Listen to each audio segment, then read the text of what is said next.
All right, what is going on, everybody? I go by the name of Cataclysm 215, and lot has changed over the course of the last few weeks when it comes to Helldivers 2, and especially regarding the war bonds. So I wanted to do a quick review of the Steel Veterans War Bond and see how it still stacks up against the other war bonds.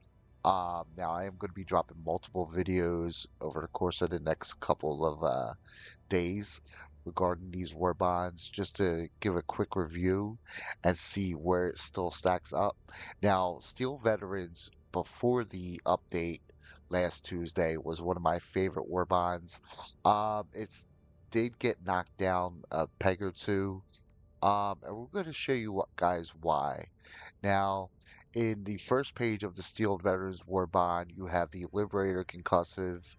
I mean, we could all pretty much agree that most of the Liberators are not very good, but that's not the main reason people would purchase this war bond anyway.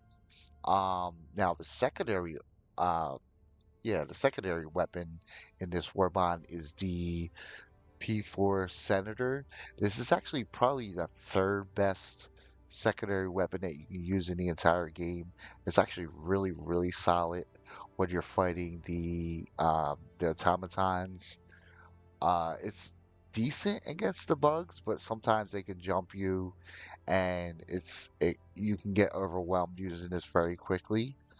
Um, Now, as far as the armor that's being provided to us from this war bond, we have the Steel Trooper, which is the servo assisted, increases throwing range by 30% as well as provides 50% limb health.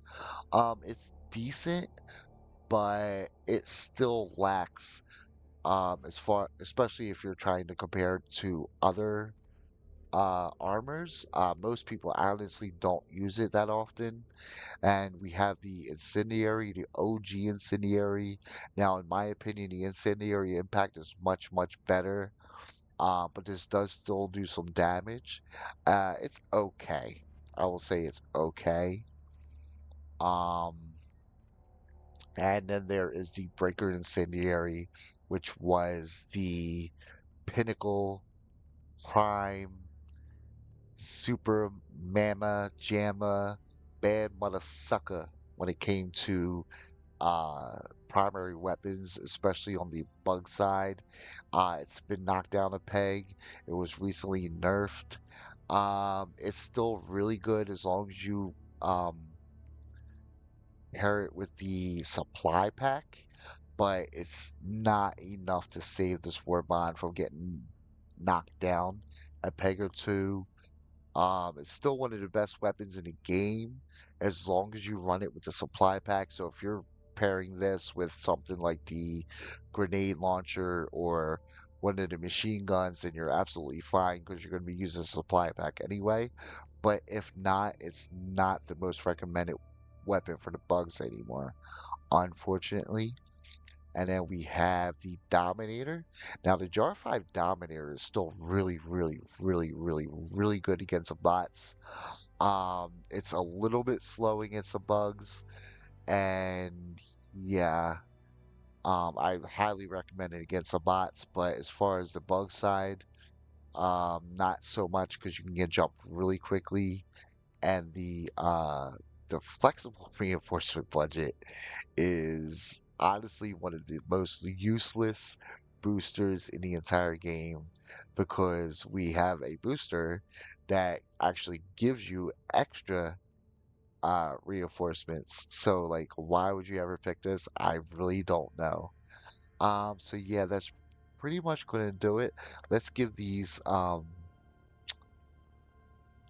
let's give this war bond a grade. So as far as the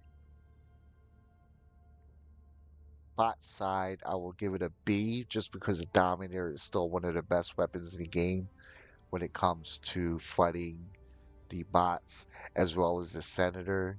But as far as the bugs, we're going to give it a B minus because, like I said, the Incendiary Breaker is really good as long as you match it up with this supply pack. And on that note, I love you all. I appreciate you all. I will see you on the next one. Peace.